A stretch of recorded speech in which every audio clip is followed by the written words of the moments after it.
Hello students, कैसे हो आप सब। आज हम +2 क्लास केमिस्ट्री में जो आपकी यूनिट नंबर 4 है केमिकल काइनेटिक्स वो स्टडी कर रहे हैं, जिसके कुछ टॉपिक हम कंप्लीट कर चुके हैं।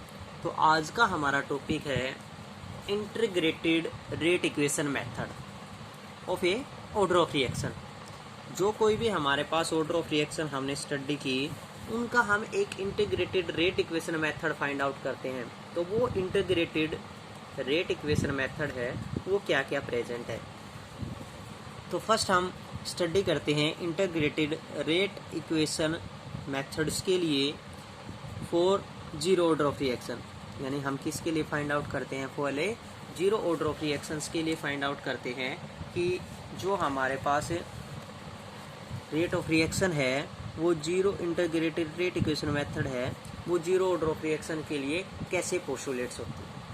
तो सबसे पहले हमें पता है कि जो कोई भी हम केमिकल रिएक्शन लेके चलते हैं उसमें एक हमारे पास रिएक्टेंट होता है और दूसरा क्या होता है, प्रोडक्ट। तो जो कोई भी रेट ऑफ रिएक्शन होती है वो किस पे डिपेंड होती है, रिएक्टेंट पार्टिकल्स पर डिपेंड्स होती है।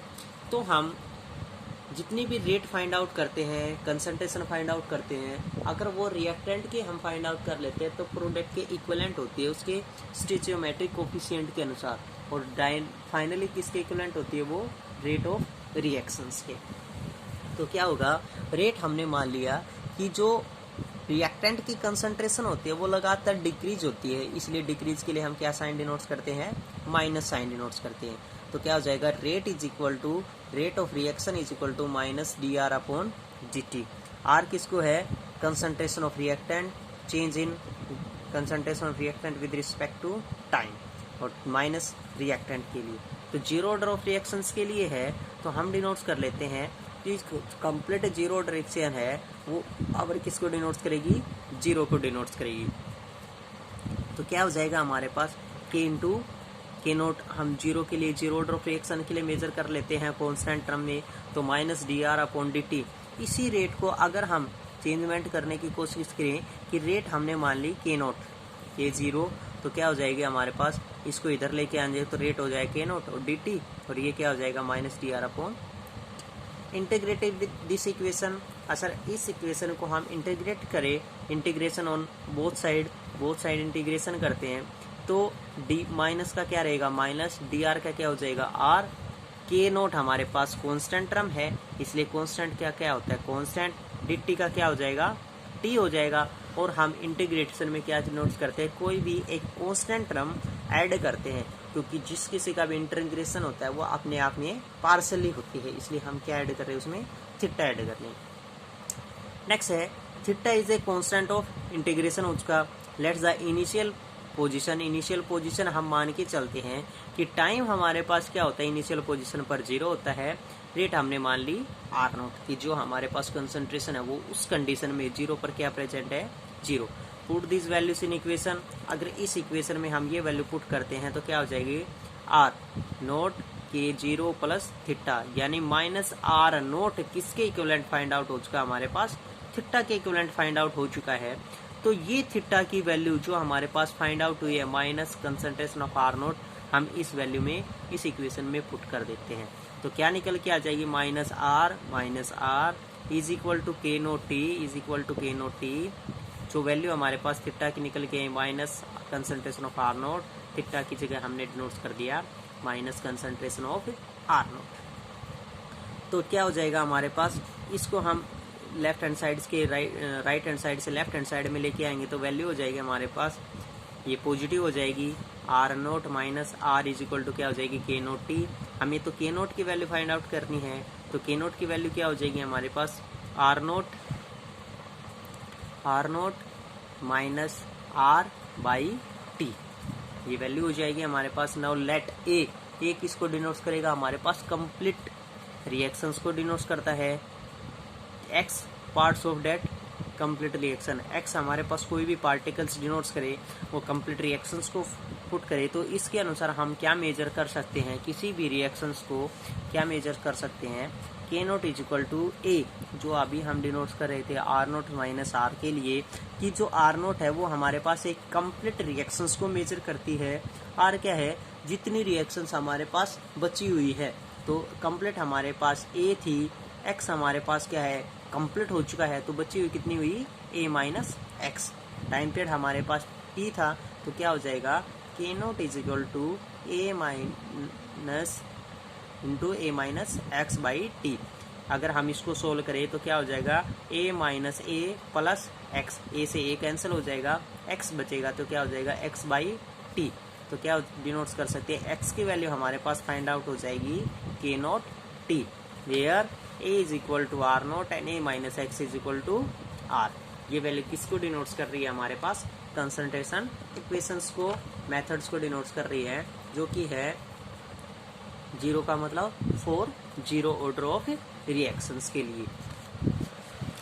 नेक्स्ट है integrated rate equation method for first order of reaction, यानी जो हमारे पास इंटीग्रेटेड रेट इक्वेशन मेथड है वो फर्स्ट ऑर्डर ऑफ रिएक्शन के लिए भी हमारे पास प्रेजेंट है। तो फर्स्ट ऑर्डर ऑफ रिएक्शन के लिए इंटीग्रेटेड रेट इक्वेशन मेथड है वो क्या प्रेजेंट है हमारे पास, उसको भी हम मेजर करते हैं कि जो फर्स्ट ऑर्डर ऑफ रिएक्शंस के लिए इंटीग्रेटेड रेट इक्वेशन है वो क्या है।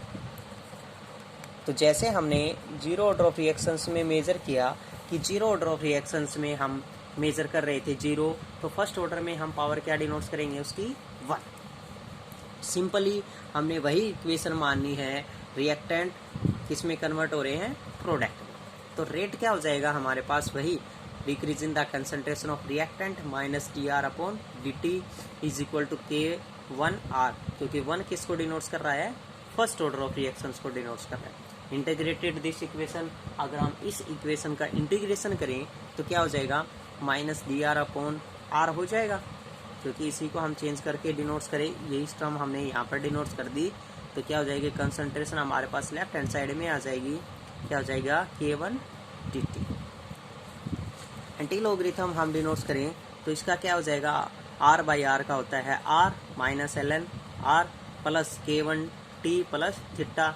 हम कॉन्स्टेंट टर्म ऐड करते हैं, minus ln R naught is equal to theta term में प्रेजेंट हो जाएगी, because t is equal to 0 and R is equal to R naught हम पुट करते चले आ रहे हैं एट इनिशियल कंसंट्रेशन, और इनिशियल कंसंट्रेशन पर हमारे पास वैल्यू क्या होती है, 0।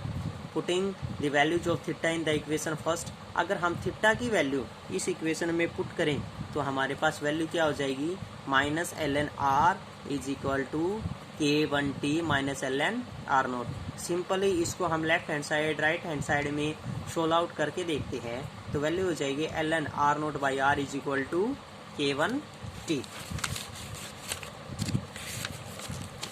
आगे इसी वैल्यू को अगर हम सोल्व आउट करते हैं तो वैल्यू क्या हो जाएगी, ln की वैल्यू क्या होती है हमारे पास, ln x 2.303 log of x हमारे पास है R naught by R is equal to K1t।